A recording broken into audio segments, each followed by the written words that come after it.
اور پھر ایک مسلمان ہونے کی حیثیت سے جب ہم اس دنیا میں زندگی گزارتے ہیں تو ہمارے ساتھ اللہ رب العزت کے حقوق بھی وابستہ ہوتے ہیں اور بندوں کے حقوق بھی وابستہ ہوتے ہیں۔ ان دونوں کے حقوق ادا کرتے رہنا، نہ اللہ کے حق میں کوتاہی کرنا نہ بندوں کے حق میں کوتاہی کرنا، یہ ہم سے مطالبہ ہے۔ اور میں نے عرض کیا تھا کہ حقیقت یہ ہے کہ یہ جو راہ اعتدال ہے یہی انسانیت کی معراج ہے کہ آپ اللہ کا حق بھی ادا کریں اور آپ بندوں کا حق بھی ادا کریں، نہ اللہ کا حق ضائع کریں نہ بندوں کا حق ضائع کریں، اس طرح زندگی گزاریں تو یہ زندگی حقیقت میں مطلوب ہے۔ ہم اپنے معاشرے میں اگر آپ نظر ڈالیں تو اس لحاظ سے افراط و تفریط کا شکار ہیں۔ کچھ لوگ اگر دین کی طرف مائل ہوتے ہیں اور اللہ تعالی کے حق کی ادائیگی کرتے ہیں تو وہ بندوں کے حقوق میں ڈنڈی مارتے ہیں، وہ بندوں کے حقوق میں ڈنڈی مارتے ہیں، بیوی بچوں کا حق ادا نہیں کرتے، ماں باپ کا حق ادا نہیں کرتے، رشتہ داروں کا حق ادا نہیں کرتے، وہ اس طرف مائل ہو گئے۔ دوسری طرف معاشرے کا بہت بڑا حصہ ایسا نظر آئے گا کہ جب وہ بندوں کے حقوق کی ادائیگی میں لگا تو اللہ کو فراموش کر دیا، اللہ تعالیٰ کو بھول گئے۔ بہت ساری مثالیں میں دے چکا ہوں اور بہت ساری مثالیں آپ غور کیجئے تو آپ کے سامنے آئیں گی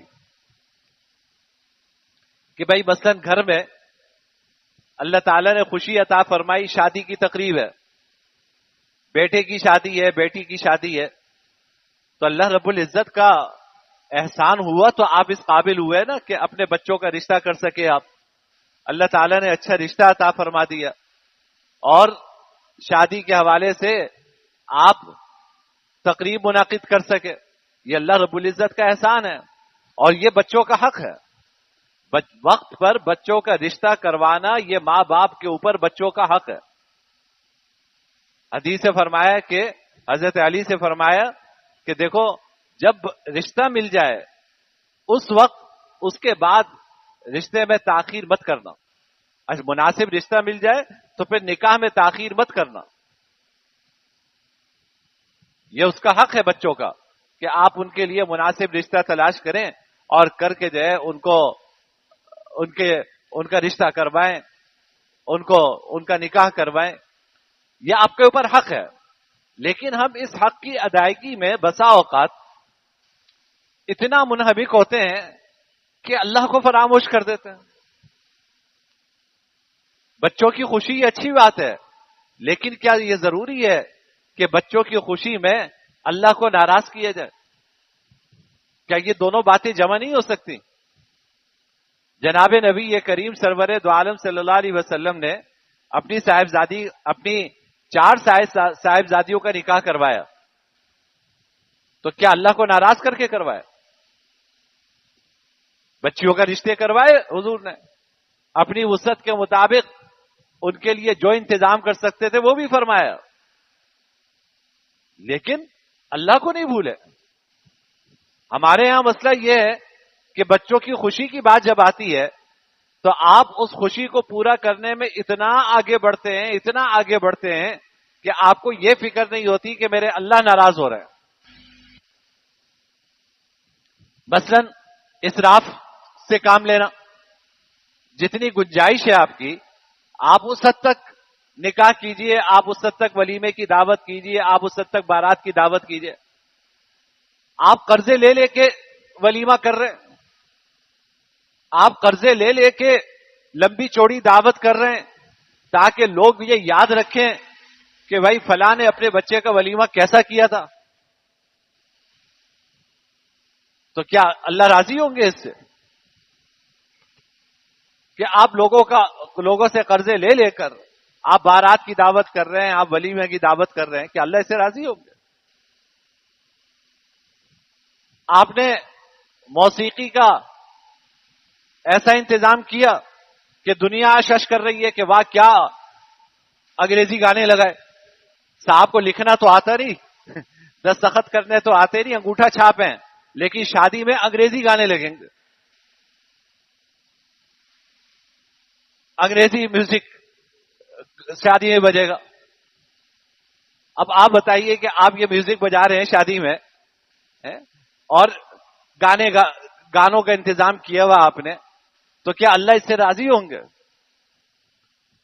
اللہ کو ناراض کر کے اگر آپ نے کوئی خوشی حاصل کر بھی لی تو یہ خوشی کسی کام کی نہیں ہے، یہ وبال بنے گی. یہ خوشی اس نکاح میں، اس شادی میں کوئی برکت نہیں ہوگی، اس شادی میں کوئی برکت نہیں ہوگی. تو ہم شادیاں کرتے ہیں لیکن اللہ کو بھول جاتے ہیں. مومن تو وہ ہے کہ جو تنگی میں، ترشی میں اور مالداری میں، غمی میں اور خوشی میں اللہ کو فراموش نہ کرے. جب بہادر شاہ ظفر نے کہا تھا نا کہ ظفر آدمی نہ جانیے گا اسے ہو کیسا صاحب فہم و ذکا، جسے عیش میں یاد خدا نہ رہے، جسے تیش میں خوف خدا نہ رہے. کہ عیش ہے تو یاد خدا نہیں رہی، تیش ہے تو خوف خدا نہ رہا، تو چاہے کیسا ہی صاحب فہم و ذکا ہو، آپ اسے آدمی نہ جانیے گا، وہ آدمی نہیں ہے. خوشی ہو تو بھی اللہ کو انسان یاد رکھے، تکلیف کا حال ہو تو بھی اللہ کو انسان یاد رکھے، اللہ کا حق بھی ادا کرے، بندوں کا حق بھی ادا کرے. آپ صبح نماز کے لیے آ رہے ہیں، آپ کے بچے سو رہے ہیں، تو آپ نے ان کو نماز کے لیے لانے کی کتنی فکر کی؟ آپ کو یہ تو فکر ہے کہ میرے بچے ان کی نیند پوری ہو جائے، لیکن نماز جو قضا ہو رہی ہے اس کا جو وبال ہے اللہ کی طرف سے، اس کی وجہ سے جو ناراضگی ہوگی، آپ نے اس کا خیال نہیں کیا. بچوں کے آرام کا خیال کیا، ان کی نیند کا خیال کیا کہ ان کی نیند کسی طرح پوری ہو جائے، لیکن یہ خیال نہیں آیا کہ اگر وہ نماز قضا کریں گے تو اللہ کتنا ناراض ہوں گے، اور ایک بے نمازی کی وجہ سے میرے گھر میں کتنی نحوست ہوگی.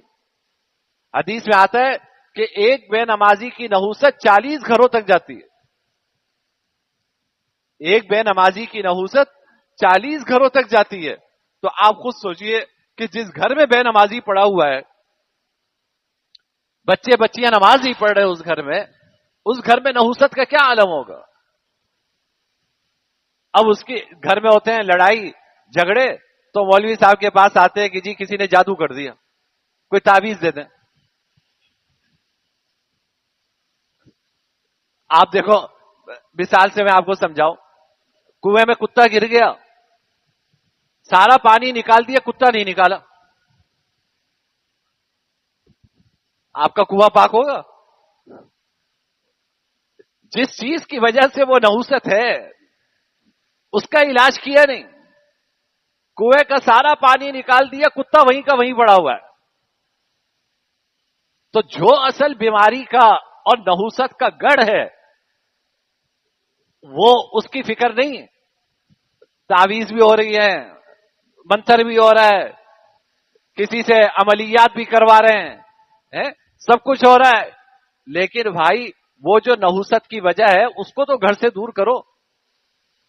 اور وہ نحوست کی وجہ کیا ہے؟ نماز نہ پڑھنا، اللہ کی نافرمانی کرنا، گھروں میں میوزک کا چلنا بلند آواز سے، گھروں کا قرآن کریم کی آواز سے محروم رہنا، گھر کے در و دیوار کا قرآن کریم کی آواز سے محروم رہنا، یہ اس گھر میں بے برکتی کا باعث ہے. آپ دنیا جہاں کا سب کچھ کرتے رہیں اور بے برکتی کی یہ جو وجوہات ہیں ان کا علاج نہ کریں تو کہاں سے گھر میں برکت آئے گی؟ کہاں سے اتحاد و اتفاق پیدا ہوگا؟ کہاں سے الفت آئے گی؟ کہاں سے محبت آئے گی؟ آپ لاکھ علاج کرتے رہیے. تو بچے کی نیند کی فکر ہے لیکن نماز کی فکر نہیں ہے. کاروبار میں نفع کمانے کی فکر ہے لیکن حلال حرام کی فکر نہیں. کس طرح زیادہ سے زیادہ نفع کا معلوم ہے. اس کے لیے آپ جو کوشش کر سکتے ہیں آپ کر رہے ہیں وہ کوشش. لیکن حلال ہے یا حرام ہے، میرے اللہ ناراض ہو رہے ہیں یا میرے اللہ راضی ہو رہے ہیں، یہ سوچنے کی فکر نہیں. میں جھوٹ بول کے کما رہا ہوں، دھوکہ دے کے کما رہا ہوں، عیب چھپا کے بیچ رہا ہوں چیزیں، ڈنڈی مار رہا ہوں وزن میں، کم تول رہا ہوں، کم ناپ رہا ہوں، اس کی فکر نہیں ہے. پیسہ کمانے کی فکر ہے. اور کہتے ہیں کہ جی پیسہ اس لیے کما رہا ہوں کہ بیوی بچوں کا حق ادا کروں. تو بھائی بیوی بچوں کا حق ادا کرنا ضروری ہے، لیکن اللہ کا حق ادا کرنا بھی ضروری ہے. تو ضرورت اس بات کی ہے کہ ہم یہ ذہن میں بٹھائیں کہ ہمیں دونوں چیزیں ساتھ لے کر چلنی ہے. اللہ کو بھی راضی رکھنا ہے اور بندوں کا حق بھی ادا کرنا ہے. اللہ کی ناراضگی سے بھی بچنا ہے اور بندوں کی حق تلفی سے بھی بچنا ہے.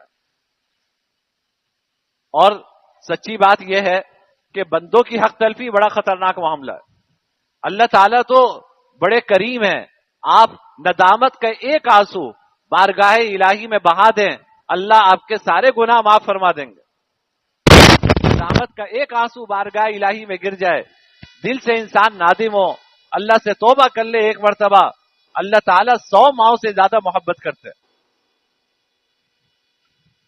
آگے بڑھ کے سینے سے لگا لیتے ہیں. لیکن بندوں کی حق تلفی، بندوں کا حق مارنا، اللہ تعالیٰ اس وقت تک معاف نہیں کرتے جب تک وہ بندہ اپنا حق معاف نہ کرے. وہ اپنا حق معاف کرے گا تو اللہ راضی ہوں گے، اگر وہ اپنا حق معاف نہیں کرے گا تو اللہ راضی نہیں ہوں گے. تو اس لیے ان دونوں حقوق کی رعایت رکھنا ضروری ہے. اور آخری بات اس سلسلے کی یہ ہے کہ دیکھیے ہم اس دنیا میں جب رہتے ہیں نا تو ہمارے ساتھ بندوں میں سے بھی مختلف لوگوں کے حقوق وابستہ ہوتے ہیں. بھائی اگر فرض کیجئے کہ میں ایک باپ ہوں تو باپ ہونے کی حیثیت سے میرے بچوں کا بھی مجھ سے حق وابستہ ہے، میری بیوی کا بھی مجھ سے حق وابستہ ہے، میرے ماں باپ کا بھی مجھ سے حق وابستہ ہے، میرے بہن بھائیوں کا بھی مجھ سے حق وابستہ ہے. زندگی کا کمال یہ ہے کہ آپ ان سارے حقوق میں توازن رکھیے. یہ بھی ضروری ہے. جس طرح اللہ اور بندوں کے حقوق میں توازن ضروری ہے، اسی طرح مختلف لوگوں کے جو حقوق ہم سے وابستہ ہوتے ہیں اور مختلف حیثیتوں سے وابستہ ہوتے ہیں، ان کے حقوق کی ادائیگی کی بھی فکر کرنی ہے. اس میں بھی افراط و تفریط سے کام لیں گے تو وہ بھی نقصان دہ ہے.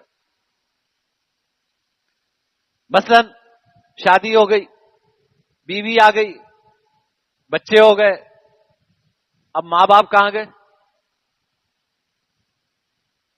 ماں باپ آپ کی ترجیحات میں پیچھے آ گئے. اب آپ ہیں، آپ کے بیوی بچے ہیں، ماں باپ ترجیحات میں پیچھے ہو گئے.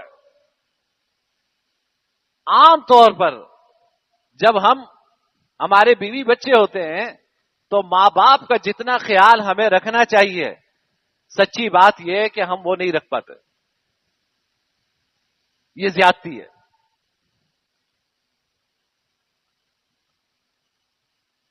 جن ماں باپ نے آپ کو پال پوس کر اتنا بڑا کیا اور آپ کی خوشی کی خاطر آپ کی شادی بھی کرا دی، سارا کچھ انہوں نے کیا، شادی کے بعد بیوی کی ایک جھلک کیا دیکھی، اب ماں باپ پیچھے ہو گئے، ماں باپ فراموش ہو گئے.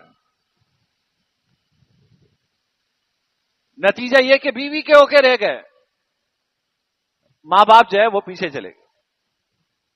پہلے آدمی فکر کرتا تھا کہ بھائی اماں کی دوا آئی ہے، ابا کی دوا آئی ہے، ان کی ساری چیزیں پوری ہیں نہیں ہیں. اب ان کی فکر ختم.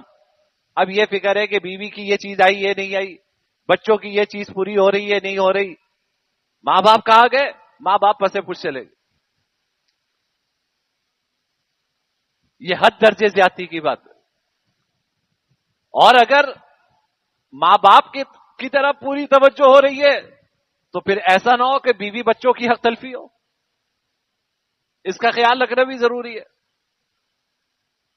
بیوی بچے ماں باپ جس طرح ہم سے وابستہ ہیں، ہمارے بہن بھائی بھی ہیں، ہمارے عزیز و اقارب بھی ہیں، درجہ بدرجہ ان کے حقوق کا خیال رکھنا یہ بھی ضروری ہے. جناب نبی کریم سرور دو عالم صلی اللہ علیہ وسلم اپنے کافر رشتہ داروں کا بھی حق ادا کرتے تھے. یعنی جو رشتہ دار مسلمان بھی نہیں تھے بلکہ آپ کے جانی دشمن تھے، ان کا بھی خیال رکھا کرتے تھے، ان کے لیے بھی ہدیہ بھجوایا کرتے تھے. بیوی کے عزیز و اقارب تو دور کی بات ہے، بیوی کی سہیلیوں کا حق بھی ادا کرتے تھے. حضرت عائشہ فرماتی ہیں کہ مجھے سب سے زیادہ غیرت حضرت خدیجہ پر آتی تھی. جناب نبی کریم صلی اللہ علیہ وسلم کبھی بکری ذبح کرتے تھے اور حضرت خدیجہ کی دوستوں کے ہاں اس کا گوشت بھجواتے تھے. بیوی کا خاندان تو الگ ہے، ان کی دوستوں کے ہاں گوشت بھجوایا کرتے تھے. تو آپ صلی اللہ علیہ وسلم کی زندگی ہمارے لیے اسوہ ہے کہ بیٹیوں کا کیسے حق ادا کرنا ہے، نواسوں کا کیسے حق ادا کرنا ہے، نواسیوں کا کیا کرنا ہے. اللہ نے آپ کو بیٹا نہیں دیا تھا لیکن داماد دیے تھے، داماد کا کیسے حق ادا کرنا ہے، اپنے عزیز و اقارب کا کیسے حق ادا کرنا ہے. ان سارے حقوق میں توازن قائم رکھنا یہ ہے تو اگرچہ بہت نازک لیکن ہے بہت ضروری کہ اللہ کے حقوق اور بندوں کے حقوق میں بھی توازن ہو، اور پھر بندوں میں جن کے حقوق ہم سے وابستہ ہیں ان میں سے کسی کے حق میں زیادتی نہ ہو. اور میں نے آپ سے عرض کیا تھا کہ یہ کام ہے بہت مشکل، ہے بہت مشکل کہ سارے بیوی کا بھی حق ادا ہو، ماں کا بھی حق ادا ہو، اولاد کا بھی حق ادا ہو، بہن بھائیوں کا بھی حق ادا ہو. یہ کام ہے بہت مشکل، لیکن میں نے عرض کیا تھا کہ اس کو ادائیگی کا طریقہ کیا ہے. اس کے دو راستے ہیں آپ کے پاس. جناب نبی کریم سرور دو عالم صلی اللہ علیہ وسلم کی سیرت کا مطالعہ کیجئے، آپ کی احادیث پڑھیے، اس سے آپ کو اندازہ ہوگا کہ یہ حقوق ادا کیسے کیے جاتے ہیں. اور دوسری طرف اہل اللہ کی صحبت اٹھائیے، اللہ والوں کی صحبت میں بیٹھیے، اہل علم کی صحبت میں بیٹھیے. ان کی صحبت سے آپ کو اندازہ ہوگا کہ بھائی اس توازن کے ساتھ یہ زندگی کیسے گزاری جاتی. اسی توازن کے اوپر اس کائنات کا مدار ہے. ظلم جس کو ہم کہتے ہیں نا کہ ظلم منع ہے، تو ظلم حد سے تجاوز کرنے کا نام ہے. آپ اگر حد سے تجاوز کرتے ہیں یہ ظلم ہے. ظلم کے لیے کوئی مارنا ضروری نہیں ہے، کسی پہ ظلم کرنے کے لیے قتل کرنا کوئی ضروری نہیں ہے، کسی پہ ظلم کرنے کے لیے اس کا مال چھیننا کوئی ضروری نہیں ہے. ظلم نام ہی اس کا ہے کہ حد سے تجاوز کرنا. آپ جس کا حق ہے اگر وہ ادا نہیں کرتے یہ ظلم ہے، حقدار کا حق ادا نہیں کرتے یہ ظلم ہے. تو اس لیے میرے بھائی میری ساری گفتگو کا خلاصہ وہ یہ ہے کہ دیکھو اللہ تعالیٰ نے اس امت کی خصوصیت یہ بیان فرمائی ہے کہ یہ امت معتدلہ ہے، یعنی ہم نے ایسی امت بنائی ہے جس میں اعتدال رکھا ہے. اعتقاد کے اعتبار سے بھی اعتدال ہے، حقوق کے اعتبار سے بھی اعتدال ہے، معاملات کے اعتبار سے بھی اعتدال ہے، دین اور دنیا کے اعتبار سے بھی اعتدال ہے، معیشت کے اعتبار سے بھی اعتدال ہے، نکاح طلاق کے اعتبار سے بھی اعتدال ہے. ہر پہلو سے اللہ تعالیٰ نے اس دین میں اعتدال رکھا ہے اور اسی اعتدال کو اپنانے کی ضرورت ہے. اسی اعتدال کو سیکھنے کی ضرورت ہے کہ نہ اللہ کے حق میں کوتاہی ہو نہ بندوں کے حق میں کوتاہی ہو. اس طرح زندگی گزارنے کی فکر کرنی چاہیے. اللہ تعالیٰ مجھے بھی اس کی توفیق عطا فرمائے, اللہ آپ کو بھی اس کی توفیق عطا فرمائے. وآخر دعوانا الحمدللہ رب العالمین.